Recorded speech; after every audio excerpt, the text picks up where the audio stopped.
Dan Anda bisa memulai puasa mulai dari hari tanggal 1 Anda mulai berpuasa. Hari itu pun Anda mulai bersedekah. Pengen bangun pondok tetangga, madrasah, kampung, dan segala macam kebaikan, yuk kita mulai hari itu. Karena hari itu hari terbaik untuk Anda melakukan kebaikan. Biar nanti setelah keluar dari Dzulhijjah, terus pahalanya mengalir. Akan Allah mudahkan kebaikan-kebaikan yang lainnya. Ayo kita lakukan itu semuanya. Mulai tak, cuma jangan sampai kita menjadi tidak cerdas tanggal 1 puasa, 2, 3, 4, 5, 6, 7, 8. Tanggal 9-nya malah buka. Nah begitu. Kalau Anda berani puasa tanggal 1, 2, tolong diutamakan tanggal 9-nya, karena sunnah yang sangat dikukuhkan adalah tanggal 9, yaitu hari Arafah. Hari Arafah. Dan hari Arafahnya kampung kita, negeri kita. Jadi kalau tanggal 9 hari ini, biarpun di Mekah sana sudah korban, maka tetap kita ikut hari kita di tempat kita. Tidak usah bingung dalam hal ini. Biarpun ada pendapat kalau ikut Mekah sana, itu adalah termasuk juga pendapat. Nggak usah ribut, masalah ini sudah kami sampaikan. Yang meributkan adalah menunjukkan dia adalah sempit sekali dia pandangannya, bikin rusak umat itu. Nah, maka Anda puasa Arafah. Kemudian juga ada mungkin yang sering dengar masalah tarwiyah, ya, puasa tarwiyah. Tarwiyah itu adalah tanggal 8. Namanya tarwiyah itu ada dari disebut tarwiyah itu karena orang saja tarawuna, yakni orang-orang pada mencari minuman bekal untuk pergi ke Arafah. Jadi memang riwayat tentang puasa tarwiyah adalah tidak ada riwayat yang dianggap tidak seperti puasa Arafah. Akan tapi para ulama hampir sepakat mengatakan puasa tarwiyah adalah dianjurkan ya sebagai persiapan untuk puasa Arafah. Kemarin Anda bertanya di sini, kok sini nggak ada kegiatan tarwiyah ya? Di sini nggak ada hajinya, nggak ada umrah, nggak ada hajinya. Jadi nggak perlu siap-siap air pergi ke Arafah. Kalau di Mekah sana, jadi kalau hari tarwiyah itu hari sehari sebelum Arafah itu, semua orang kalau zaman dulu sudah menyiapkan di ontanya ada air, ada makanan, karena besok mau pergi berbondong-bondong ke Arafah.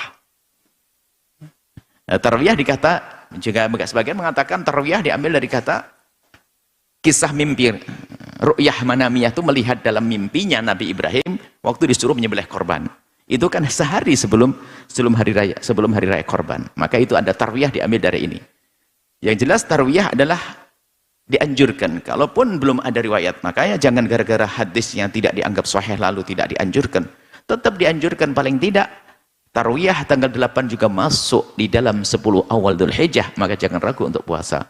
Paling tidak Anda bisa siap-siap saat itu untuk melaksanakan puasa Arafah.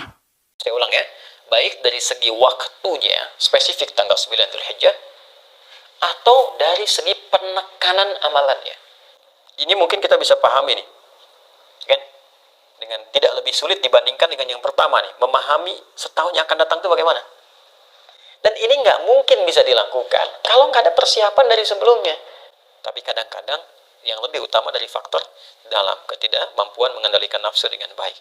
Tata yang dilakukan ya pada waktunya. Jadi di sini dzaraf menunjukkan kepada waktu. Ada yang memahami yaumi Arafah tepat saat orang berwukuf, waktunya orang wukuf di Arafah. Ada yang memahami di penanggalan yang sama dengan orang wukuf. Jadi kalau sana tanggal 9, tempat lain tanggal 9, walaupun berbeda momentumnya, di sana wukuf, di sini misalnya belum nyampe, maka sama-sama ketika dipahami tanggal 9, ya, itu dimaksudkan pada harinya, tanggal 9 Dzulhijjahnya.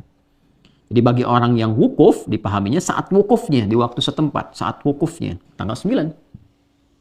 Ya, bagi orang yang tidak wukuf, ya tinggal dilihat bagaimana kemudian keadaan di sekitarnya, tempat setempatnya.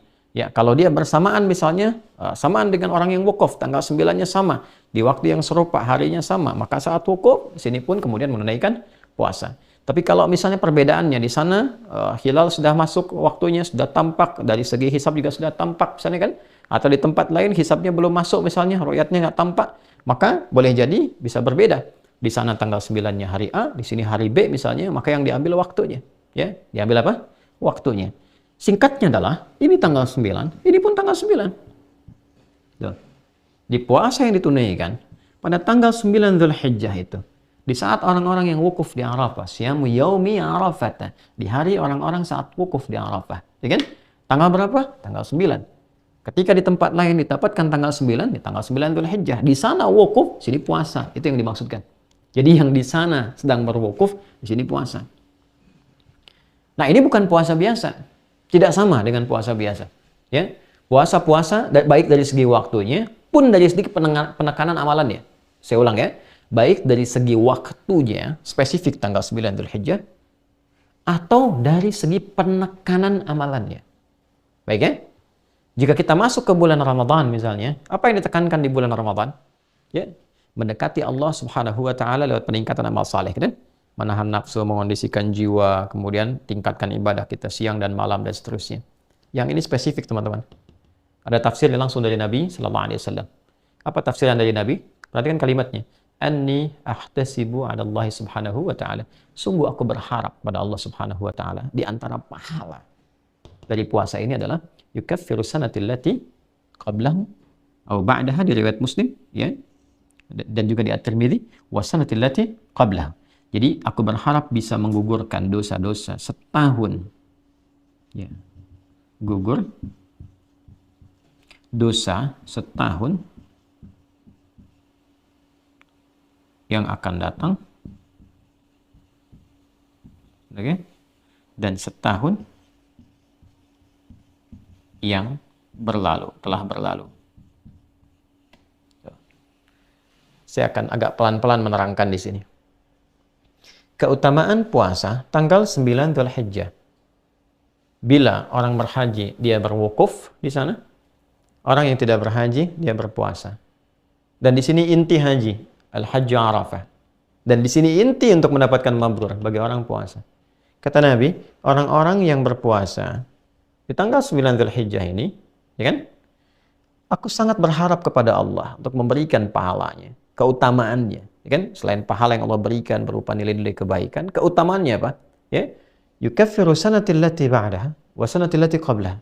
Atau kama qala Rasulullah sallallahu alaihi wasallam, bisa menggugurkan, menghapuskan dosa-dosa setahun yang akan datang. Ini bagaimana memahaminya nih? Ya? Dan setahun yang berlalu. Ini mungkin kita bisa pahami nih. Ya kan? Dengan tidak lebih sulit dibandingkan dengan yang pertama nih, memahami setahun yang akan datang itu bagaimana? Nah, jangan keliru memahami bahwa kalau sudah puasa tanggal 9 Dzulhijjah itu bebas dari dosa setahun. Ini bahaya. Kan? Bahaya kalau pemahamannya begitu. Ntar orang korupsi dianggap biasa saja karena udah bebas dari dosa. Ya kan? Nyuri sendal bahkan di masjid dianggap biasa.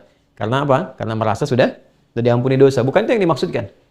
Yang dimaksudkan adalah, perhatikan baik-baik, orang yang puasa di tanggal 9, dia memusatkan amalan untuk introspeksi. Muhasabah. Seperti orang yang wukuf di Arafah. Ini kuncinya. Di saat orang wukuf di Arafah, dia mengenal dirinya, mengenal Allah Subhanahu wa taala, mengenal lingkungannya, memahami kenapa dia sebelumnya jauh dari Allah, mengoreksi diri, introspeksi dirinya, muhasabah. Makanya dia banyak bertobat, banyak istighfar kepada Allah Subhanahu wa taala, banyak berdoa, banyak memohon kebaikan. Nah, di saat yang sama ketika orang tidak berhaji, dia puasa. Di tanggal 9 ini, dia melakukan hal yang serupa dengan orang haji. Apa yang dia lakukan? Dia introspeksi diri. Dia bermuhasabah, dia merenung. Ya. Walaupun dia tidak wukuf seperti orang haji. Ya, tapi di tempatnya saat dia menunaikan puasa itu dia mengoreksi dirinya, mengevaluasi dirinya. Apa perjalanan setahun ke belakang minimal yang bisa direview? Hubungan dia dengan Allah misalnya yang kurang, dia bermunajat, kurang mendekat kepada Allah, kurang rakaat dalam salat, tuntutan dunia banyak, tapi bekal akhirat sedikit. Kewajiban menunaikan perintah Allah tidak terlaksana dengan baik. Dia evaluasi, apa yang membuat kita selama ini jauh dari Allah? Apa yang menghambat saya menunaikan salat dengan baik? Bangun malam untuk dekat dengan Al-Quran. Apa yang menghambat itu semua? Introspeksi diri. Introspeksi. Dan ini nggak mungkin bisa dilakukan kalau nggak ada persiapan dari sebelumnya. Makanya tanggal 1 Dzulhijjah, 2 Dzulhijjah itu penting dibangun persiapan supaya tanggal 9 optimal. Karena penekanannya di sini. Penekanannya di sini. Jadi nggak mungkin orang tanggal 9 itu bisa puasa dengan baik. Kalau cuma nahan lapar dan haus bisa ya. Nahan lapar dan haus dari mulai ya fajar sampai dengan maghrib insya Allah bisa dilakukan. Tapi kalau menjalani puasanya seperti ini dan introspeksi diri, menata diri lebih baik, melihat tautan-tautan dengan sekitarannya, memperbaiki, mendekati Allah dengan ya semaksimal yang bisa dia lakukan, itu nggak mungkin bisa dilakukan tiba-tiba tanggal 9 begitu, nggak bisa. Kecuali ada persiapan sebelumnya. Dia tingkatkan bacaan Qur'annya, di latihan puasa sebelumnya. Sehingga puncaknya ketika tanggal 9 Dzulhijjah. Puasa dia di momentum ini, dia merasakan kenikmatan yang tidak dirasakan sebelumnya. Di titik itulah kemudian muncul kesadaran untuk mendekati Allah Subhanahu wa taala. Maka apa yang terjadi? Ya, saat dia punya kesadaran, dia merasakan kedekatan lebih dengan Allah ketika dia berbuka, suasana lebih tenang, lebih nyaman. Dan saat merasakan kenikmatan, kenyamanan, kebaikan itu dia bertakbir persis sama seperti orang meninggalkan padang Arafah menuju Muzdalifah. Dia berzikir. Ya, berzikir. Fa idza afadtum min Arafatin fadhkurullaha 'indal masy'aril haram. Kalau kamu udah selesai di Arafah, kata Allah, ya, coba dicek di Quran surah Al-Baqarah, ya, dari ayat 198 sampai 199 itu. 198 ya, laisa 'alaikum junahun an tabtaghu fadlan min rabbikum fa idza afadtum min Arafatin fadhkurullaha 'indal masy'aril haram. Kalau kamu telah selesai di Arafah, segera bergegas ke Masy'aril Haram, ke Muzdalifah sambil berzikir. Dia bertakbir, dia bertasbih, dia bertahmid. Sama persis. Kenapa dia berzikir? Memuji Allah karena dia sudah merasakan kedekatan yang sebelumnya belum terbangun dengan Allah Subhanahu wa taala. Sama persis.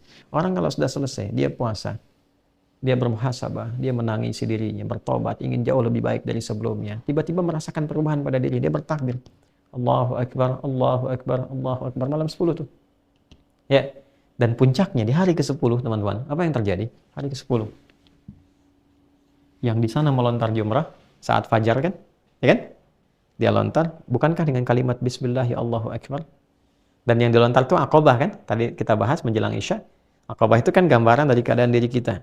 Nafsu, bukan dari faktor orang dekat, wusta atau orang jauh, ula, tapi dari diri kita sendiri. Kadang-kadang keburukan itu muncul bukan karena faktor luar, tapi kadang-kadang yang lebih utama dari faktor dalam, ketidakmampuan mengendalikan nafsu dengan baik. Nah, nafsu ini yang dilontari, sifat-sifat buruk dalam nafsu. Oh, ini yang kurang bagusnya. Oh, ini yang sifat-sifat yang tidak baiknya. Lontar. Dan ketika akan melontar, Bismillahirrahmanirrahim. Sehingga dengan lontaran itu kita merasakan perubahan pada diri pribadi. Setelah itu menghadap ke arah kiblat, kita bacakan inni wajjahtu wajhiya lilladzi fataras samawati wal arda hanifan musliman wa ma ana minal musyrikin.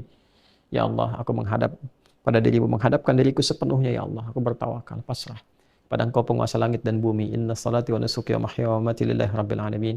Kalau selama ini aku salat ya Allah, ya, dan saya bermanasik sampai sekarang saya datang, ya kan? Saya hidup selama ini, bahkan saya wafat sekarang pun saya pasrah. Sekarang saya menyadari hakikat kehidupan saya pasrah kepadamu. La syarikalah wa bidzalika umirtu wa ana minal muslimin. Saya berjanji tidak akan pernah melanggar ketentuanmu, apalagi berbuat musyrik. Sejak saat ini saya akan berjanji mematuhi dirimu ya Allah, mematuhi segala perintahmu, taat kepadamu.